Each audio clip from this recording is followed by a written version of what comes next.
If you're in the process of trying to get a business credit card from Capital One, but you're struggling because you don't want them to put 3 hard inquiries on your credit file, the reality of it is actually you can avoid that, and I'm going to tell you how. Now, there's something else that people are having a hard time accepting, that with Capital One, yes, their business cards do report to the personal side, but there's 2 that will not report to the personal credit side. Okay, and so we're going to discuss those. But here's the thing about it so that you understand. In terms of Capital One, yes, they are notorious for pulling all 3 credit bureaus. However, most people don't know when it comes to the business credit cards, Capital One, one of the things that you actually can do, if you don't want them to pull all 3 credit files, you can actually lock 1 or 2 of your credit files. Now, here's the thing about it. Most of the time, when they're looking at business credit cards, they're going to pull your Experian and your TransUnion. So that means you have a higher chance if you lock your Equifax, and they'll still approve you. They will still approve you. Now, here's the reason why I continue to tell people why I like Capital One. Now, here's the thing about it most people don't understand. Capital One is a tier 1 and a tier 3 type of lender. Reason, or better yet, I would say a tier 4 lender. Now, let me explain this so you understand. With Capital One, they usually will pull on a FICO 8 score, right? So a FICO 8 score means that if you have authorized users, they will not count that. So if you have a credit file with 2 or 3 authorized users that's helped propping up the file, this is something that can actually get you denied because they look at mainly your primary accounts. Now, here's the interesting thing about it. With Capital One, most people don't know. If you had an old account with Capital One, the charged off account with Capital One that's over 1 year old, Capital One will still consider you for their business credit card, the Spark Classic Business Credit Card, the gold one, because all you need is a 580 credit score. So even though on the personal side you may have messed up the relationship, they still may give you that Spark Classic Business Credit Card. Now, please understand, with this Spark Classic Business Credit Card, the gold card, yes, it does report on the personal and the business. However, when it comes to 2 other credit cards that they actually offer, those will not report on the personal side, which is very good. Now, here's the thing about it.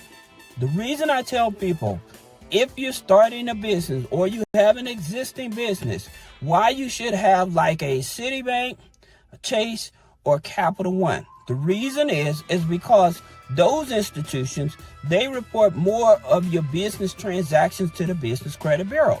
So with Capital One, they're going to report it to Experian Business, Equifax Business, Small Business Financial Exchange, and that information is going to pick up with Dun & Bradstreet. This is the reason that when I was making the video and I was telling you like getting a few net 30s, I was telling people, you do not need a whole lot of net 30s. All right.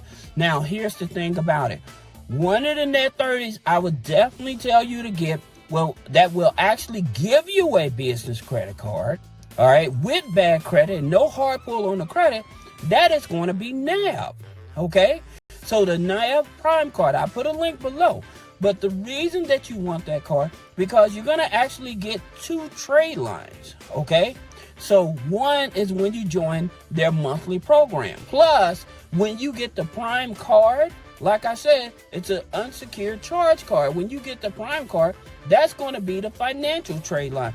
So you're going to get 2 trade lines out of Prime.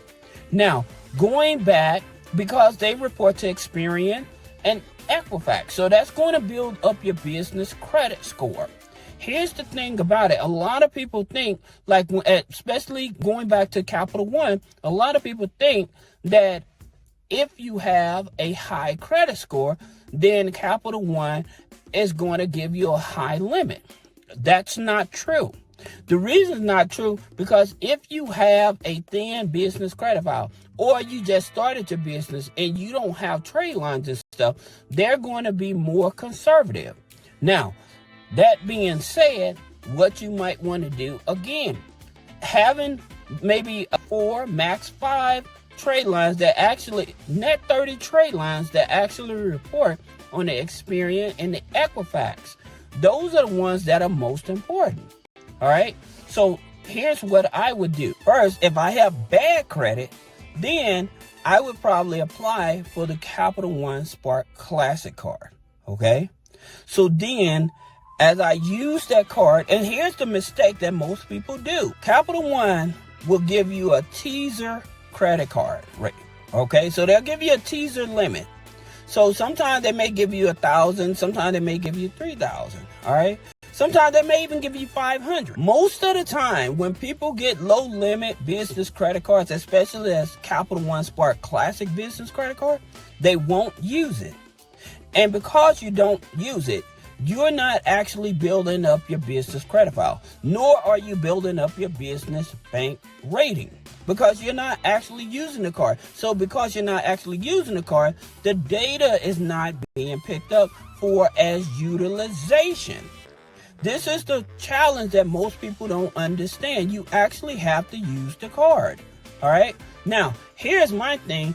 If Capital One had gave me a card and my credit score is low, around a 580, 600, then what I'm going to do, I'm going to use that card up to the max, pay it off every month. So I'm going to buy my gas with the card. Whatever, if I need to get a net 30 or something like Crown Office Supplies, net 30, because you have to start it up. It'll give you a trade line. Now, Crown Office Supplies will give you a trade line, a $2,000 trade line. But you have to join the program, which is $99. A lot of people don't want to do, but I'm telling you, the reason you want to join them, and I'll put a link below, is because it's going to report to Experian, Equifax, Small Business Financial Exchange, and Dun & Bradstreet.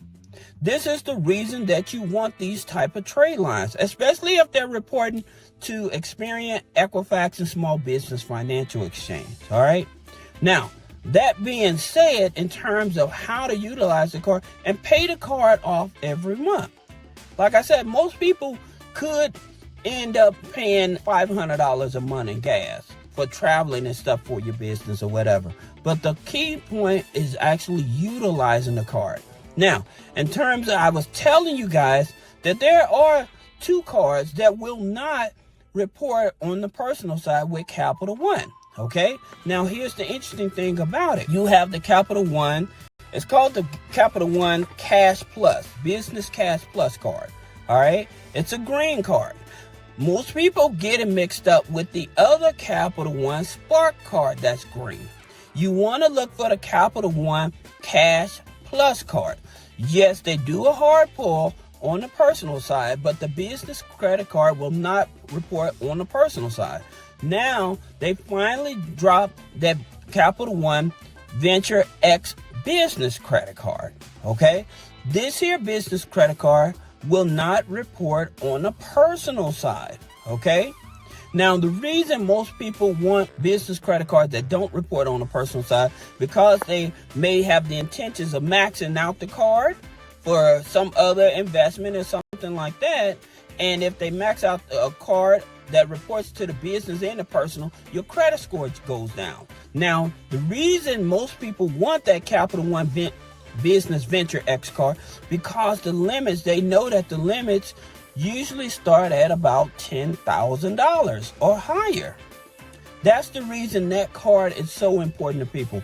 But I'm telling you, the biggest key, if you want to get higher limits, especially with Capital One, once you get a credit card and you use it, max it out, use it, max it out, and pay it, make sure you pay it every month. If you do that for at least 90 days, then you go back in the system, you update your income, you update your rent, and then you apply for a higher limit. Because they actually see that you done updated your income and you done updated your rent and you actually using the card, you can actually get a higher limit on that card, even if you have bad credit. Now, in reference to the other two cards, the Business Cash Plus and the Venture X, they say you have to have a perfect credit score. Again, that's not true. If you have a strong business credit file and you have at least a 680 credit score, you still can get those two cards. So you don't have to have a perfect credit score. That's not true. All right. So if you have any questions about business credit funding, personal credit funding, removing negative items off the credit, click the link in the description. Schedule a one-on-one consultation. Thank you.